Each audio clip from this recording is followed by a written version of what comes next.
మాట మార్చినంత మాత్రాన సీన్ కనిపిస్తుంది కదా.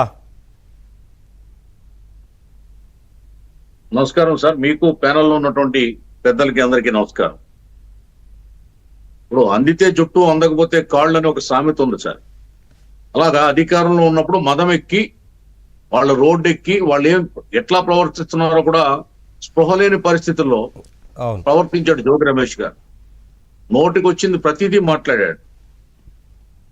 లోకేష్ గారిని బచ్చా అన్నాడు, బాబు గారిని వాళ్ళ కొడుకే రోగి, చంద్రబాబు నాయుడు అని చెప్పి మానసిక రోగం అన్నాడు, శారీరక రోగం అన్నాడు. రకరకాలుగా ఆ చిన్న పిల్లాడు కూడా పెద్ద పొలిటీషియన్ లాగా పెద్ద పెద్ద డైలాగులు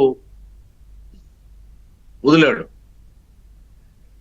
కార్లు వేసుకుని, కాన్వాయ్ వేసుకుని, కారులో మరణాయుధాలు వేసుకుని, వందలాది మందిని వెంట పెట్టుకుని ఒక ప్రతిపక్ష నాయకుడింటికి నిరసన తెలియడానికి వెళ్ళాడండి ఈయన. అంటే భారతదేశంలో స్వాతంత్రానికి ముందు కానీ స్వాతంత్రం తర్వాత కానీ ఈ టైప్ ఆఫ్ నిరసన ఎవరన్నా వ్యక్తం చేశారా? ఈయన ఏమన్నా భగత్ సింగ్, అల్లూరి సీతారామరాజా? ఈయన ఏమన్నా సాయుధ పోరాటం చేస్తున్నాడా? తిరుగుబాటు చేస్తున్నాడా? విప్లవం తీసుకొస్తున్నాడా?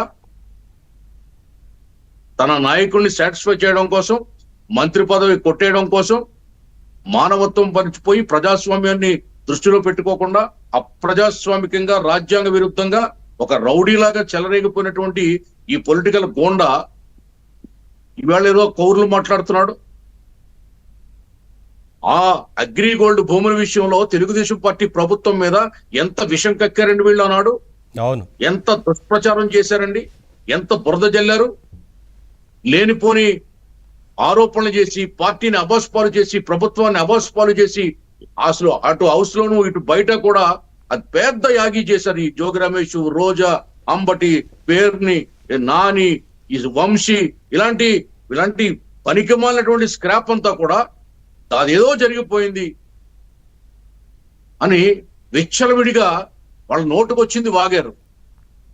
వాళ్ళు ఒప్పుకునే పరిస్థితి, కాళ్ల బేరానికి వచ్చిన పరిస్థితి, కాళ్ళు పట్టుకునే పరిస్థితి, కన్నీళ్లు పెట్టుకునే పరిస్థితి. ఎందుకు? జివో నెంబర్ 117ని 133ని వీళ్ళే కదా మార్చారు.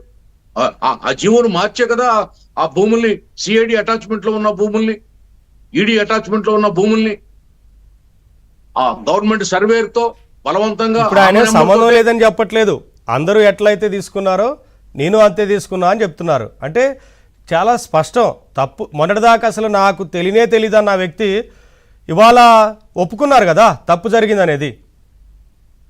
అదే చెప్తున్నాను సార్. ఇప్పుడు వాళ్ళు దొంగతనాన్ని, చౌర్యాన్ని కూడా మేము ఆ విధంగా చేయలేదు, తాళాలు పగలగొట్టి తీయలేదు, ఇంట్లో చొరబడి తీయలేదు, ఏదో మర్యాదగా చేసినట్టుగా, స్మూత్ గా చేసినట్టుగా మళ్ళీ దానికి పాలిష్ చేస్తున్నారు. దానికి ఆ దోపిడీకి కూడా పాలిష్, దానికి రంగు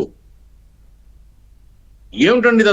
అసలు ఈడీ అటాచ్మెంట్ లో ఉన్న భూముల్ని, సిఐడి అటాచ్మెంట్ లో ఉన్నటువంటి భూముల్ని ఏ విధంగా వీళ్ళు రిజిస్టర్ చేసుకుంటారు? అంటే ఇది ఇప్పుడు కాదు సార్, ఒక్క జోగి రమేష్ తోనే పోతుందా? జోగి రమేష్ తో పాటు ఇంకా ఎంతమంది ఇందులో వైసీపీకి సంబంధించిన ఎమ్మెల్యేలు ఉండొచ్చు, గతంలో పనిచేసిన మంత్రులుగా వారు ఎంతమంది ఉండొచ్చు, ఎంతమంది ఈ భూములు కొట్టేశారనే దానిపైన పూర్తి స్థాయి విచారణ జరగాల్సిన అవసరం ఉంది కదా. ఏదో అగ్రిగోల్డ్ బాధితులకు న్యాయం చేస్తామంటూ ఆ రోజున హామీ ఇచ్చి, రకరకాల హామీలు ఇచ్చి అధికారంలోకి వచ్చారు. తీరా చూస్తే బాధితులకు న్యాయం చేశారో లేదో అది అందరికీ తెలుసు, కానీ ఆ భూములు కొట్టేసే ప్రయత్నం చేశారు కదా మొత్తంగా. అదే సార్, ఇప్పుడు వీళ్ళు దొంగలు, వీళ్ళే వారి అధినేతకు తెలియకుండానే జరుగుతుందా ఇదంతా?